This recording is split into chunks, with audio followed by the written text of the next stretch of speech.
Well, hello, it's Wednesday and time for Woody Hat's Wednesday Whip.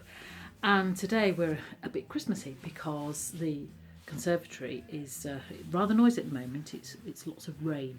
So I thought I'd come in here into the lounge, Woody Hat Towers Lounge, and do my Woody Hat Wednesday Whips from here with a bit of Christmas music on in the background. So I hope that doesn't disturb you.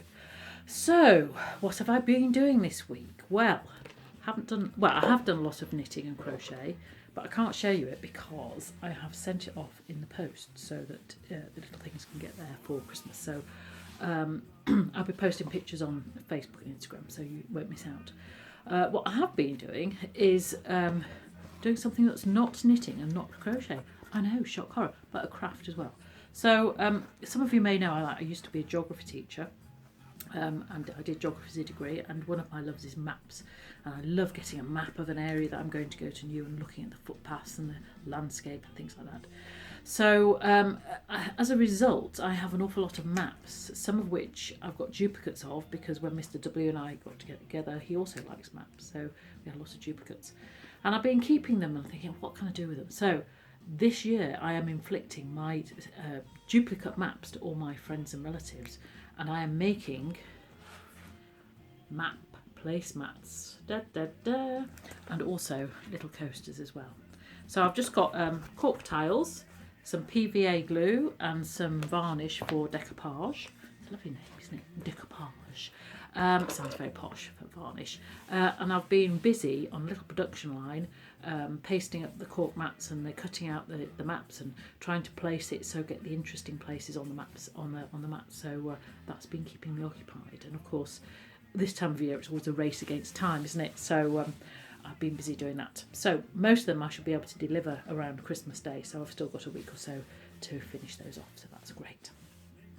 What else?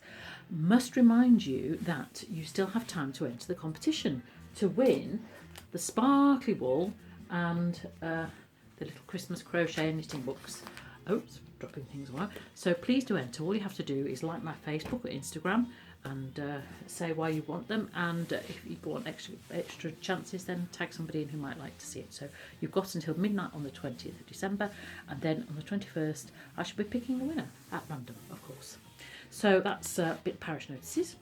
I thought I ought to really show you some knitting and crochet as it's a Wednesday whip, so I thought I'd delve into the past of my knitting and crochet decorations.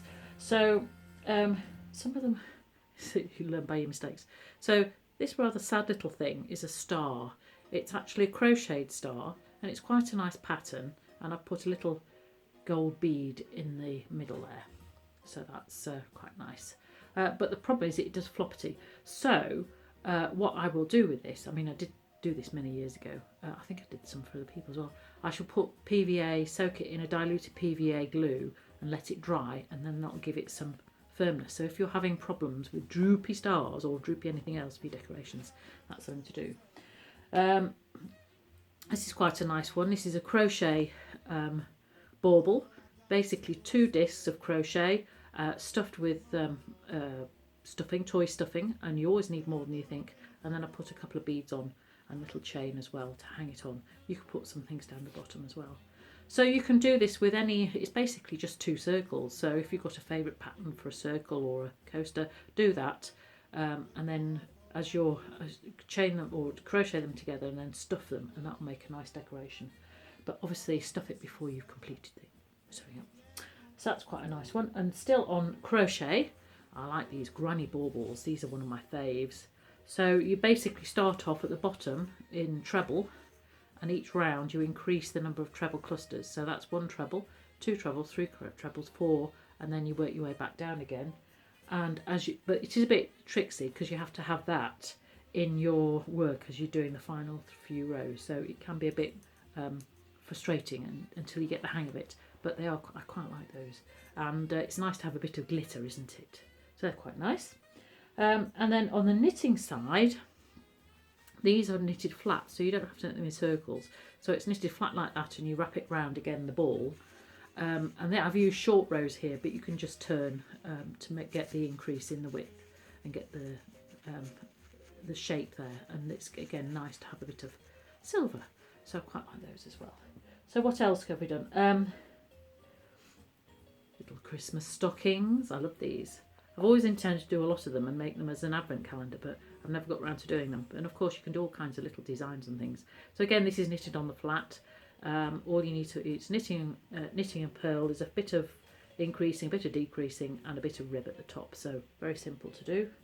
And then of course, other things you can do, you make little hats, little hat decorations to hang on there. And then I quite like these. These are little jumpers to hang on the tree or as a garland. And again, you can just knit them plain, or put a bit of cable in. And if you put a little paper clip there, you can hang them up, but you do need to sew them in, otherwise they fall out and then you tread on them. And then that's not good, is it? It's a bit like Lego, not quite as big as Lego. And then of course you can have a little hat like that to hang on your tree. And this one, can you guess what this is? Well, I can't demonstrate because the chocolate orange is still in its wrapper. But this is a hat for a chocolate orange, because you've always needed a hat for a chocolate orange, haven't you? Mm-hmm. So there we go. So there's some ideas for Christmas decorations that aren't too difficult to do. This is something I did a few years ago. Again, it's a star garland, lots of different colours, so that's quite nice. And again, probably I think I might put PVA glue on to flatten them out. This is actually acrylic yarn, so that's quite, and then I put a big chain of different colours to attach them together. So lots of ideas of using up your stash, doing a bit of Christmas decorations while you're sheltering from the rain that we have at the moment. I think I might be doing some more knitting and crochet this afternoon. I've got a few more projects to finish before Christmas. I've got a top for a friend, I've got some more masks to do, so I've got plenty to do, and there's lots of good films on the telly at the moment. So finally, in previous weeks I've been showing you my different jumpers, and today you might have noticed I've got yet another jumper. So this is, I bought the wool from when I went to Argentina in 2004 with Mr. W. And we spent 3 weeks travelling through Chile and Argentina, and we ended up at Ushuaia, which is the bottom of Argentina and Chile, and it's where all the Antarctic ships go from to go cruising around Antarctica and things like that. And it was a fab holiday, and it was the last sort of town before we flew back to Buenos Aires to watch them tango. And in this one shop there was lots of knicky-knacks and things with gauchos and things like that, but there was this box full of interesting yarn, so I bought this yarn, and this is the first time I bought serious yarn on a holiday, and I managed to find some space in the old rucksack and brought it home. I bought the plain yarn from at home when I got back home to link in, and knit it, so it's a nice thing. The only thing is because it's stripy yarn, and sometimes I have this thing called yarn colour pooling, which means that you get a block of colour. So you see up here it's nice and stripy, but if you move up, you'll see I've got a green bosom and an orange bosom, and that's because of the stripes that will only appear like this if it's a certain width, and obviously when you're doing the shoulders it's narrow, but further down it's not. So the way to avoid this, my dear viewers, is that you can take 2 balls of wool and start them at different parts on the wool, and then change every 2 rows, so that you are guaranteeing that you're not going to be, well, you should not be able to pool your colours, and you will avoid getting different coloured boobs. So that was my little tale for this week. So I do hope you're having a good week, and I hope you're not getting too stressed out about Christmas and COVID and rain and school holidays and all that kind of stuff. Sit back, put some nice music on, get your needles or your hooks out, do a little bit of crochet, have a nice cup of coffee, even a sherry or a gin, and relax, because this is the time to relax. Have a bit of me time. Do share with us what you're doing in your meantime. It'd be great to see what you're up to, and I will see you next week. Bye.